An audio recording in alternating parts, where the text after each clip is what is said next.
Capítulo 1. El mundo antes del error. Durante más de 1000 años, el universo parecía un lugar perfectamente ordenado. Los filósofos y teólogos lo contemplaban como una gran máquina divina, armónica y previsible, donde todo tenía su sitio y su sentido. En el centro de ese cosmos reposaba la Tierra, inmóvil, pesada, cubierta de vida y rodeada por una serie de esferas transparentes donde giraban la Luna, el Sol, los planetas y finalmente las estrellas fijas. Esa era la herencia de Aristóteles y Ptolomeo, dos nombres que definieron lo que el mundo creía saber. Según Aristóteles, nada en el cielo cambiaba, era la región de la perfección. Allí, los cuerpos estaban hechos de una sustancia distinta a la de la tierra, el éter, puro e incorruptible. Todo lo que caía o se descomponía pertenecía al mundo sublunar, el de los mortales. El universo, en su esquema, era jerárquico. En lo alto, la perfección divina. En lo bajo, la imperfección humana. Ptolomeo, siglos después, convirtió esa visión en un modelo matemático. Con su Almagesto, ofreció una explicación detallada del movimiento de los planetas que parecía coincidir con lo que se observaba a simple vista. Las estrellas y los planetas giraban alrededor de la Tierra en órbitas complejas, con epiciclos y deferentes, pero el resultado era claro: el cosmos giraba alrededor de nosotros, y esa idea, aunque hoy parezca ingenua, tenía una fuerza irresistible. No solo era una teoría astronómica, era una cosmovisión, un modo de entender el lugar del ser humano en el universo. La Tierra era el centro porque el hombre era el centro. El cielo, inmutable, reflejaba la perfección divina. La Tierra, cambiante y corruptible, era el escenario del pecado y la redención. Dudar de ese orden era dudar del orden mismo de Dios. Por eso, durante siglos, la ciencia no era una búsqueda de lo nuevo, sino una confirmación de lo eterno. El conocimiento se transmitía como herencia, no como desafío. Aprender era memorizar lo que los antiguos ya habían dicho. Los grandes pensadores medievales, como Santo Tomás de Aquino, no buscaban contradecir a Aristóteles, sino reconciliarlo con la fe cristiana. El conocimiento, por tanto, no era un camino incierto, sino una escalera segura hacia la verdad. Pero algo comenzó a cambiar lentamente. En los monasterios y universidades, algunos estudiosos empezaron a notar grietas en ese edificio perfecto. Los cálculos de Ptolomeo, aunque ingeniosos, no encajaban del todo con las observaciones. Los planetas parecían moverse de maneras impredecibles. Las tablas astronómicas fallaban en los detalles. Los observadores notaban pequeñas anomalías que, acumuladas con el tiempo, se convertían en sospechas. A la vez, el mundo fuera de los libros también se transformaba.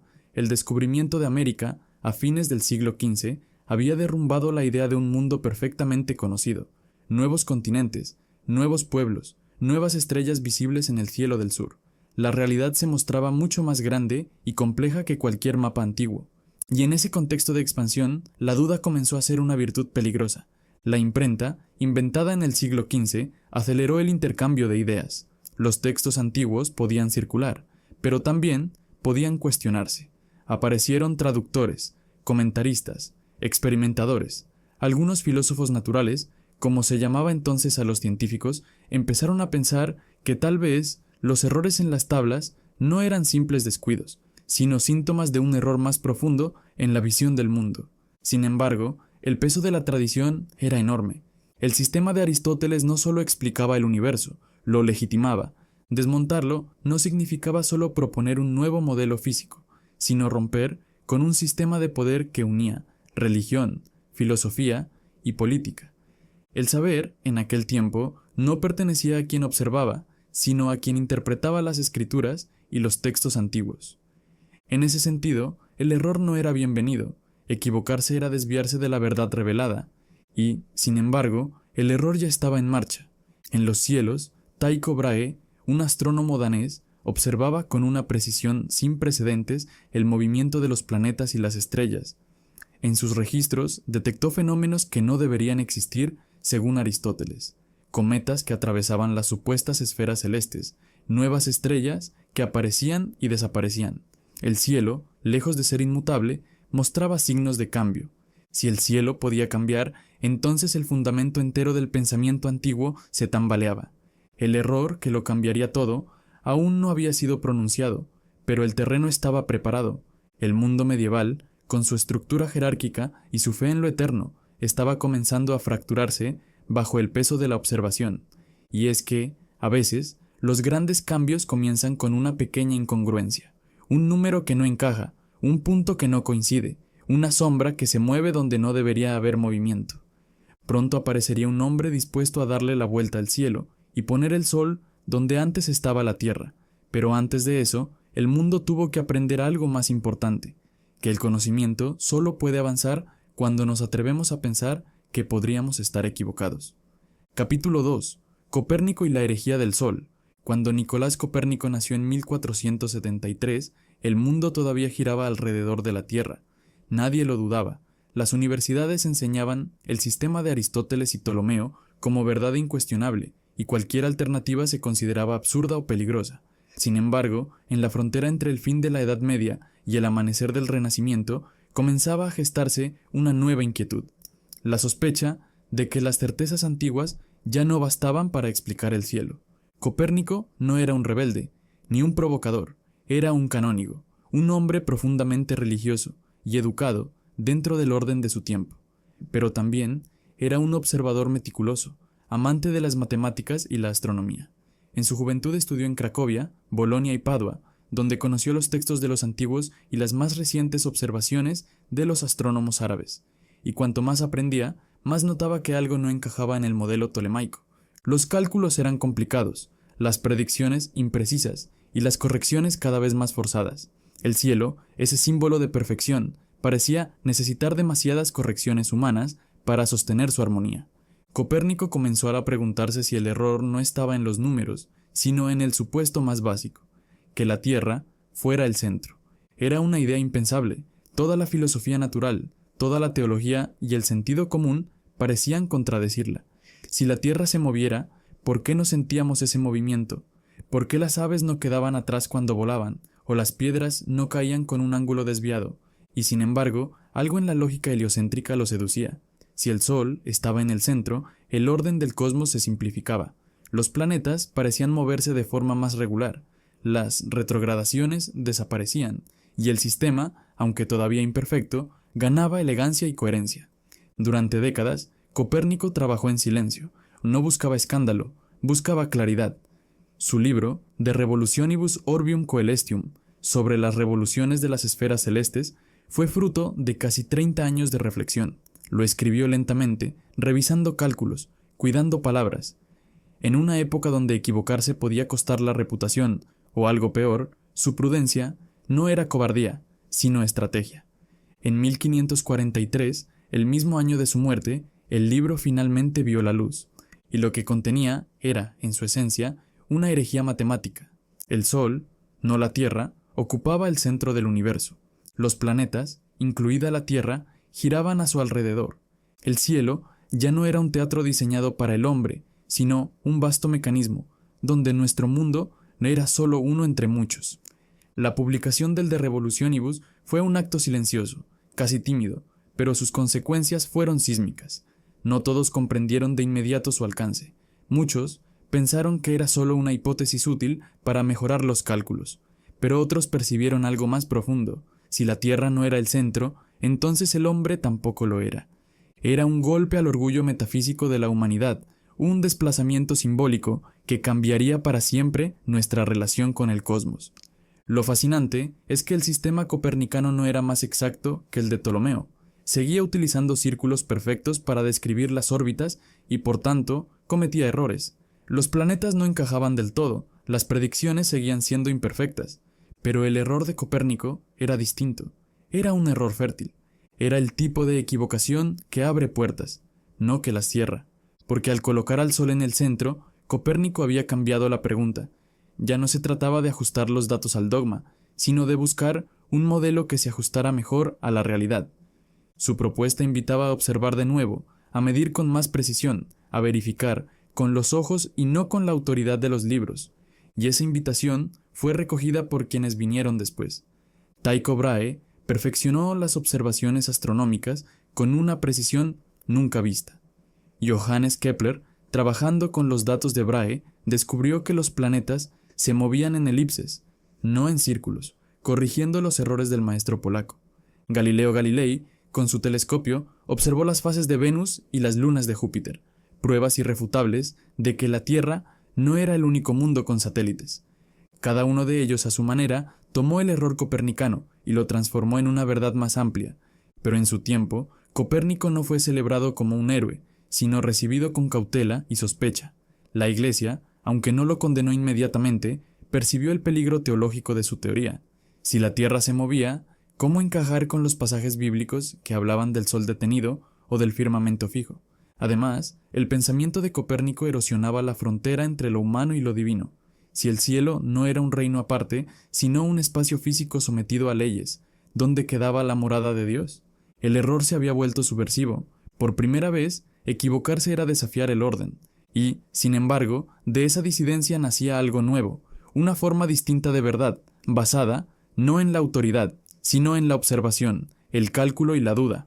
Copérnico nunca vio la revolución que desató. Murió poco después de que le entregaran la primera copia impresa de su libro, probablemente sin saber que su idea cambiaría para siempre la historia del pensamiento humano. Pero su legado fue más poderoso que cualquier victoria inmediata. Enseñó que atreverse a pensar diferente, incluso equivocándose, es la raíz de todo descubrimiento. La herejía del Sol fue, en realidad, una declaración de humildad. El universo no giraba en torno a nosotros, y tal vez, en esa pérdida de centralidad, la humanidad empezó a ganar algo más valioso, la capacidad de mirar hacia arriba sin creerse el centro, y de mirar hacia adentro con la certeza de que la duda también puede iluminar. Capítulo 3. Kepler, Galileo y la belleza imperfecta. Si Copérnico había movido la Tierra de su trono, Kepler y Galileo se encargaron de destruir el palacio entero. Lo que para siglos había sido el símbolo de la perfección divina, el cielo, con sus órbitas circulares, sus movimientos armoniosos y su eternidad incorruptible, comenzó a revelarse como un lugar lleno de irregularidades, manchas y sorpresas. El universo, descubierto por primera vez a través de la mirada y no solo del pensamiento, resultó imperfecto, y fue precisamente esa imperfección la que reveló su verdadera belleza. El astrónomo que vio con el alma. Johannes Kepler nació en 1571, casi 30 años después de la muerte de Copérnico. Era un hombre profundamente religioso, convencido de que las matemáticas eran el lenguaje de Dios. Para él, estudiar los cielos era una forma de oración, pero también era un soñador obstinado que no se conformaba con teorías elegantes. Quería que encajaran con la realidad. Cuando comenzó a trabajar con los datos del meticuloso Tycho Brahe, Kepler esperaba encontrar una confirmación precisa del sistema copernicano. Sin embargo, los números se resistían. Las órbitas de los planetas no coincidían exactamente con los círculos que Copérnico había dibujado. Había pequeñas diferencias, desviaciones, que parecían errores de observación. Pero Kepler tenía una convicción radical: la naturaleza no comete errores. Si los datos no encajaban en el modelo, era el modelo el que debía cambiar. Después de años de cálculos, frustraciones y noches interminables, Kepler se atrevió a desafiar uno de los dogmas más antiguos: los planetas no se mueven en círculos perfectos, sino en elipses. Fue una revelación casi sacrílega. El círculo, símbolo de perfección y eternidad, había sido el emblema de la cosmología desde Platón. Sustituirlo por una elipse era admitir que el cielo, como la Tierra, también tenía irregularidades, pero al hacerlo, Kepler descubrió una armonía más profunda, un orden que no necesitaba ser perfecto para ser bello. Con sus 3 leyes del movimiento planetario, Kepler dio forma matemática a un universo vivo, dinámico y coherente. Lo que antes era un laberinto de correcciones y epiciclos se convirtió en una danza regida por proporciones exactas. Su trabajo fue el puente entre Copérnico y Newton, entre la intuición poética y la precisión científica. Sin embargo, para Kepler, cada ecuación seguía siendo una plegaria. En la imperfección de las órbitas encontró la huella de un Dios que no necesitaba la simetría para expresar la armonía. El hombre que se atrevió a mirar. Mientras Kepler calculaba desde su escritorio en Praga, Galileo Galilei, en Italia, apuntaba un pequeño tubo hacia el cielo y vio lo que nadie antes había visto. Era el año 1609 y el telescopio era todavía una novedad. Galileo lo perfeccionó y lo dirigió hacia los astros, convencido de que los sentidos podían revelar verdades que los libros callaban. Lo que descubrió fue devastador para el viejo orden. La luna tenía montañas y cráteres, el sol tenía manchas oscuras que se movían, y Venus mostraba fases como la luna, lo que solo podía explicarse si orbitaba alrededor del Sol. El cielo, supuestamente perfecto e inmutable, estaba lleno de defectos y cambios. La frontera entre lo celestial y lo terrenal se borraba ante sus ojos. Galileo no solo observó, interpretó. Entendió que esas imperfecciones no eran anomalías, sino pruebas, y tuvo el valor, o la osadía, de decirlo en voz alta. En sus diálogos y tratados escribió en lengua italiana, no en latín, para que el pueblo pudiera entenderlo. Sus palabras, claras y provocadoras, desafiaban la autoridad de siglos. Para él, la verdadera herejía no era mirar al cielo, sino cerrar los ojos frente a la evidencia. Pero su valentía tuvo un precio. En 1633 fue juzgado por la Inquisición. Lo obligaron a abjurar de sus ideas y a vivir bajo arresto domiciliario. Sin embargo, su convicción permaneció intacta. Según la leyenda, al levantarse después de su condena, murmuró: «Eppur si muove», y sin embargo, se mueve. Esa frase resume el espíritu de toda la revolución científica. La verdad no depende de la autoridad, sino de la observación. La imperfección como principio. Entre Kepler y Galileo se selló un pacto silencioso. La belleza ya no estaría en la perfección, sino en la precisión. La naturaleza no obedecía a los ideales humanos, y eso la hacía aún más admirable. El cielo ya no era el reflejo de una geometría divina, sino un sistema complejo y cambiante, regido por leyes que podían descubrirse a través del error, la corrección y la duda. Lo más asombroso es que ambos hombres no buscaban destruir la fe, sino comprenderla mejor. Kepler veía en las matemáticas el rostro de Dios, y Galileo consideraba que estudiar la naturaleza era leer el libro que Dios había escrito con leyes físicas. Pero al seguir esa lógica hasta sus últimas consecuencias, sin miedo al error, abrieron la puerta a una nueva forma de verdad, la científica, basada en la observación, el experimento y la posibilidad de equivocarse. Con ellos nació por fin el método moderno: probar, medir, corregir, volver a probar. El conocimiento dejó de ser estático y se convirtió en una búsqueda infinita. Ya no se trataba de confirmar lo que sabíamos, sino de descubrir lo que ignorábamos. El error se transformó en una herramienta, la duda en una brújula. Kepler y Galileo demostraron que la belleza del universo no está en su perfección, sino en su misterio, y que mirar con atención, aunque lo que veamos contradiga todo lo que creemos, es la forma más humana de rendir homenaje a la verdad. Capítulo 4. Newton, el orden después del caos.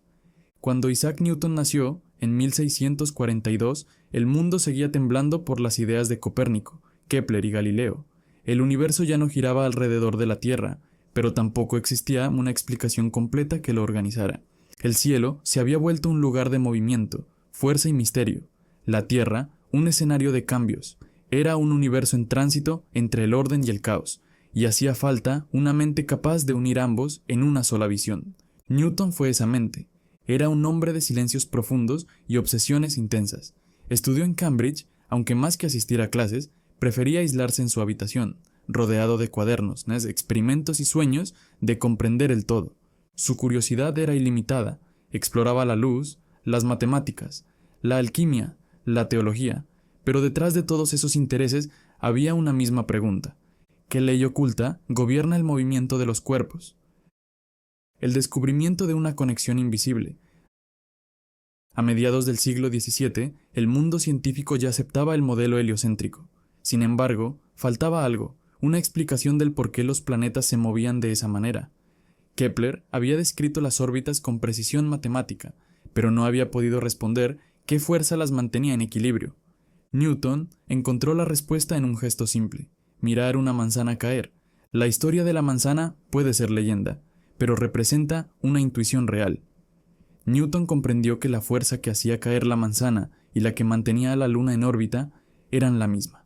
Era una idea revolucionaria. El cielo y la tierra obedecían las mismas leyes. No había un reino para los dioses y otro para los hombres, sino un solo universo regido por principios universales. Esa intuición se convirtió en la ley de la gravitación universal, publicada en 1687 en su obra monumental, Philosophiae Naturalis Principia Mathematica. Allí demostró que todos los cuerpos del universo se atraen mutuamente con una fuerza proporcional a su masa e inversamente proporcional al cuadrado de la distancia que los separa. Con una sola ecuación, Newton unificó los cielos y la tierra, y dio a la ciencia moderna su primera gran síntesis: el universo como máquina. Para muchos, el universo newtoniano fue una revelación casi religiosa. La naturaleza, antes caótica, se convertía en una máquina perfecta, gobernada por leyes matemáticas precisas y eternas. Cada movimiento, cada cambio, cada caída podía explicarse mediante principios racionales. Por primera vez, el mundo parecía completamente inteligible.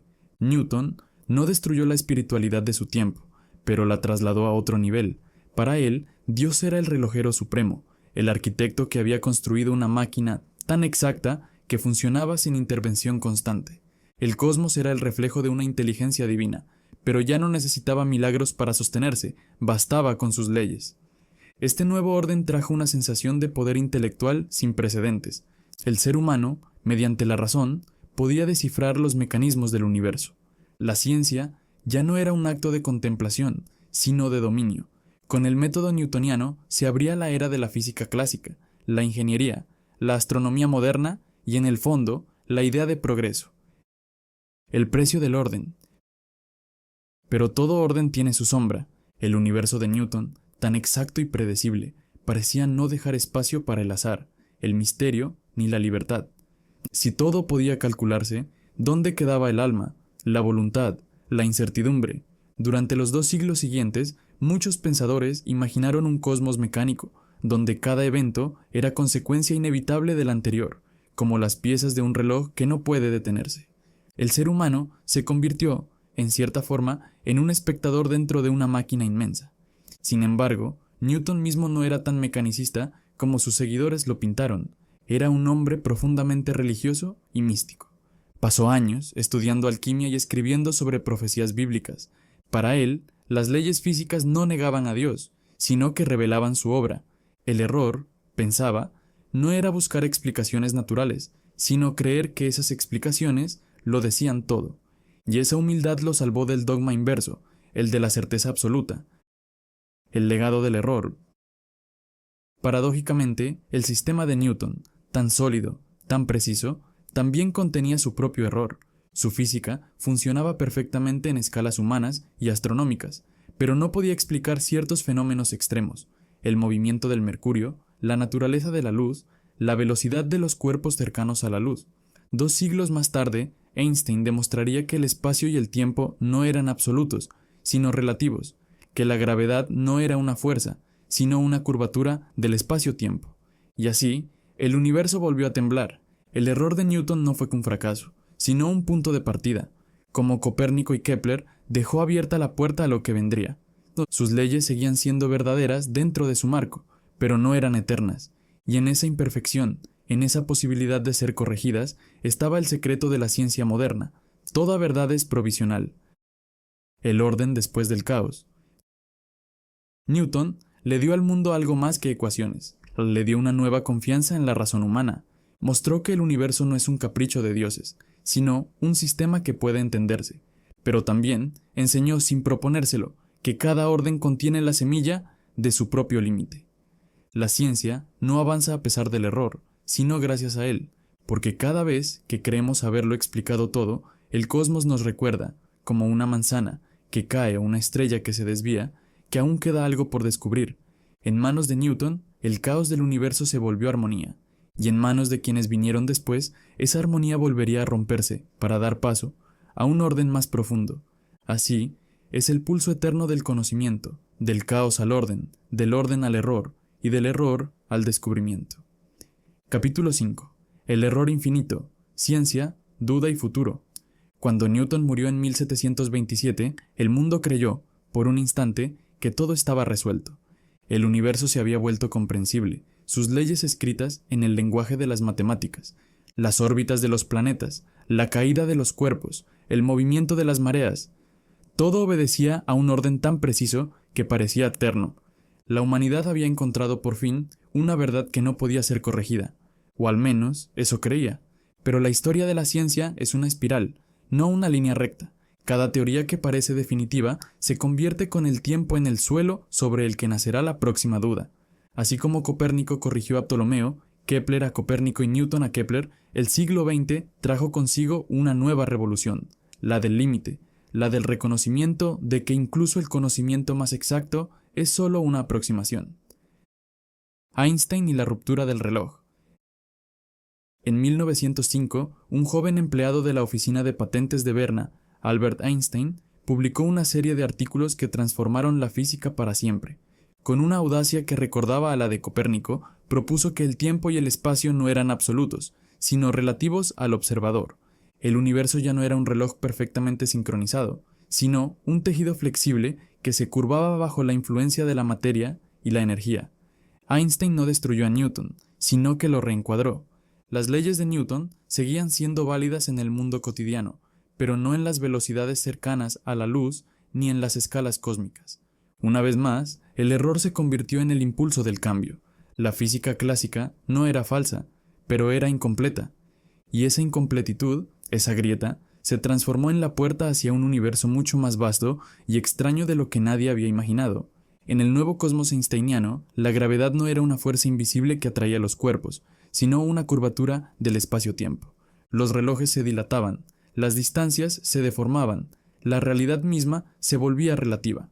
Lo que parecía sólido se volvió flexible, lo que parecía eterno, finito. La idea de un universo mecánico, frío y predecible, se disolvía en un escenario donde la materia, la energía y el tiempo danzaban en una coreografía que desafiaba la intuición humana. El azar en el corazón de la materia. Pero el golpe definitivo al sueño del orden llegó poco después, desde lo más pequeño, el mundo de los átomos. A comienzos del siglo XX, los experimentos de Planck, Bohr, Heisenberg y Schrödinger revelaron un universo subatómico gobernado por el azar. En ese nivel, las partículas no se comportaban como objetos, sino como probabilidades. Podían estar en dos lugares a la vez, desaparecer y reaparecer, o cambiar de estado sin causa aparente. La mecánica cuántica rompió por completo la idea de determinismo. Ya no era posible predecir el futuro con certeza, sino solo calcular la probabilidad de que algo ocurriera. El observador dejó de ser un testigo pasivo. Su presencia misma afectaba el resultado del experimento. La frontera entre realidad y percepción se volvió borrosa. Para muchos, esto fue un escándalo intelectual. Einstein mismo, que había desafiado a Newton, se resistía a aceptar un universo gobernado por el azar. Dios no juega a los dados, decía, pero la evidencia era clara. El universo, en sus cimientos, estaba hecho de incertidumbre, y ese descubrimiento, terrible y hermoso a la vez, cambió para siempre el sentido de la palabra error. El conocimiento como búsqueda infinita. Hoy sabemos que el error no es una falla del pensamiento científico, sino su combustible. Cada teoría es una aproximación, cada modelo una simplificación. La ciencia no busca la verdad definitiva, sino una verdad cada vez menos equivocada. El progreso consiste en reemplazar los errores grandes por otros más pequeños, en refinar las preguntas, no en clausurarlas. Esa humildad es lo que distingue la ciencia moderna de las viejas cosmologías. Donde antes se buscaba perfección, ahora se acepta incertidumbre. Donde antes se temía el error, ahora se lo cultiva como método. El científico ya no es quien afirma, sino quien duda con rigor. Por eso, la revolución científica nunca terminó. Sigue ocurriendo cada día. Cada descubrimiento en biología, astrofísica o inteligencia artificial es una nueva forma de decir no sabíamos. Y en esa confesión radica la fuerza del pensamiento humano, la capacidad de reconocer sus límites y al hacerlo, superarlos. El error que nos hace humanos. Hay una ironía profunda en todo esto. El camino que comenzó con el orgullo de querer entender el universo terminó enseñándonos humildad. Copérnico nos quitó el centro del cosmos. Newton nos mostró sus leyes. Einstein nos reveló que esas leyes también se doblan. La física cuántica nos recordó que incluso el universo puede equivocarse. Si es que equivocarse significa comportarse de un modo que desafía toda predicción. El error, que alguna vez fue el enemigo del conocimiento, se ha vuelto su condición de posibilidad. Cada avance nace de una duda, de un desajuste entre lo que esperamos ver y lo que realmente ocurre. Los errores son los lugares donde la realidad nos corrige, donde la naturaleza nos enseña que el saber no consiste en tener razón, sino en aprender a equivocarse mejor. La duda como futuro. Quizás ese sea el legado más profundo de la revolución científica, no las leyes ni los descubrimientos, sino la actitud, una forma de mirar el mundo con curiosidad y con respeto, una disposición a corregirse, a cambiar de idea, a aceptar que lo que hoy parece verdad, mañana será historia. El error que lo cambió todo no fue un cálculo equivocado, ni una teoría fallida, fue el descubrimiento de que errar es parte esencial de conocer, desde los círculos perfectos de Ptolomeo hasta los mundos probables de la física cuántica. La humanidad ha aprendido que el conocimiento no se alcanza eliminando la duda, sino conviviendo con ella. El universo sigue expandiéndose, y nosotros con él. Cada pregunta que respondemos abre 10 nuevas incógnitas, y tal vez, en el fondo, eso sea lo que nos hace humanos. La necesidad infinita de entender, de buscar, de volver a intentar. Porque la ciencia, como la vida, no avanza con la certeza, sino con el coraje de decir, una y otra vez, podría estar equivocado,